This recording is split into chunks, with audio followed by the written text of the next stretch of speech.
কালি আমি কাজিৰঙাৰ ৩৭ নং ৰাষ্ট্ৰীয় ঘাইপথত সৃষ্টি হোৱা পুখুৰী সদৃশ প্ৰকাণ্ড মৰণপান সদৃশ গাঁতৰ বিষয়ে আমি নিউজ লাইভত সম্প্ৰচাৰ কৰিছিলোঁ আৰু এই গাঁতত পৰি এগৰাকী কাজিৰঙাৰ মহিলা নিহত হ'ব লগা হৈছিল তেওঁৰ পুত্ৰ আহত হ'ব লগা হৈছিল নিউজ লাইভৰ বাতৰি সম্প্ৰচাৰ ২৪ ঘণ্টা নহওঁতে দৃশ্য চাওক নিশাৰ ভাগত দৃশ্য চাওক এয়া গৌতম কনষ্ট্ৰাকশ্যন নামৰ প্ৰতিষ্ঠানটোৱে বিগত বৰ্ষত কাজিৰঙাৰ ৰাজপথ নিৰ্মাণ কৰিছিল আৰু নিৰ্মাণ কৰাৰ এবছৰ সম্পূৰ্ণ নহওঁতেই এই ৰাজপথৰ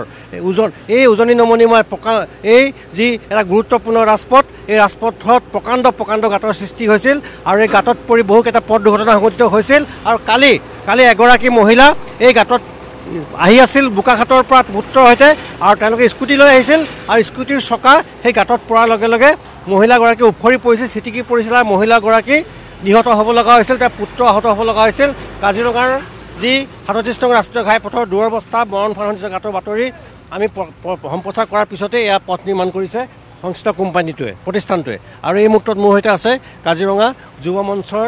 যুৱকসকল আছে আমি তেওঁলোকৰ সৈতে কথা পাতিম সম্পাদক আছে আমি তেওঁলোকৰ সৈতে কথা পাতিম নিউজ লাইভ ইম্পেক্ট আমি বাতৰি কালি সম্প্ৰচাৰ কৰিছিলোঁ সম্প্ৰচাৰ কৰাৰ পিছতে কি দেখিছে এতিয়া হয় পোনপ্ৰথমে কাজিৰঙা যুৱ মঞ্চৰ ফালৰ পৰা মই নিউজ লাইভক ধন্যবাদ জ্ঞাপন কৰিছোঁ কাৰণ বাতৰি পৰিৱেশন মানে বাতৰি যি প্ৰস্তুত হৈছিল বাতৰি যি প্ৰকাশ হৈছিল সেই প্ৰকাশ হোৱাৰ ২৪ ঘণ্টা নহওঁতে এয়া আমি লাইভ ইম্পেক্ট দেখিবলৈ পাইছোঁ কাৰণ আমাৰ যোৱা পৰহি যি কাজিৰঙাৰ গেলেকীৰ এগৰাকী মহিলা তেখেতে এটা গাঁতত এই জৰাজীৰ্ণ অৱস্থাত থকা এটা গাঁতত পৰি মৃত্যু সাৱটি লৈছে আৰু বিভিন্ন ক্ষেত্ৰত আপোনালোকে দেখিছে যে কাজিৰঙা এখন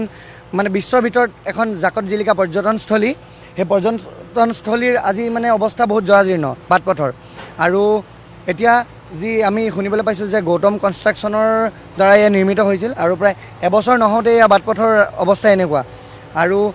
যি আপোনালোকে নিউজ লাইভৰ পৰা যোৱা কালি বাতৰি প্ৰচাৰ কৰিছিলে সেই প্ৰচাৰ কৰা আজি ২৪ ঘণ্টা হোৱাই নাই আৰু ২৪ ঘণ্টা নহওঁতে মই যেতিয়া আহিছোঁ ৰাতিপুৱাৰ পৰা দেখিছোঁ যে তেখেতসকলে পূৰা ৰাস্তা মেৰামতি কৰাত মানে লাগি গৈছে সেয়া একমাত্ৰ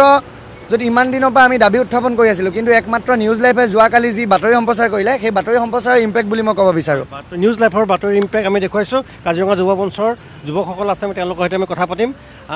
আমি বাতৰি কৰিছিলোঁ কাজিৰঙাৰ বাটপথৰ দুৰৱস্থাৰ বিষয়ে মৰণপান দৃশ্য এতিয়া কি দেখিছে এতিয়া পৰিৱৰ্তন দেখিছোঁ ভাল লাগিছে যাতে এনেকুৱা নহওক আগলৈ সেইটোকে আশা ৰাখোঁ ৰাস্তা বনাইছে ২৪ ঘণ্টা নাই হোৱা ৰাতিপুৱা আপোনালোকৰ নিউজ কালি চাইছিলোঁ আমি তাৰপিছত দেখিলোঁ এতিয়া ভাল লাগিছে ৰাস্তাটো পূৰা বনাই আছে নিউজ লাইভ বিগ ইম্পেক্ট এয়া দেখুৱাইছোঁ নিশাৰ ভাগত কাজিৰঙাৰ ৰাজপথত এয়া যি সংশ্লিষ্ট কোম্পানীটো বা প্ৰতিষ্ঠানটো যি ৰাজপথ নিৰ্মাণ কৰিছিল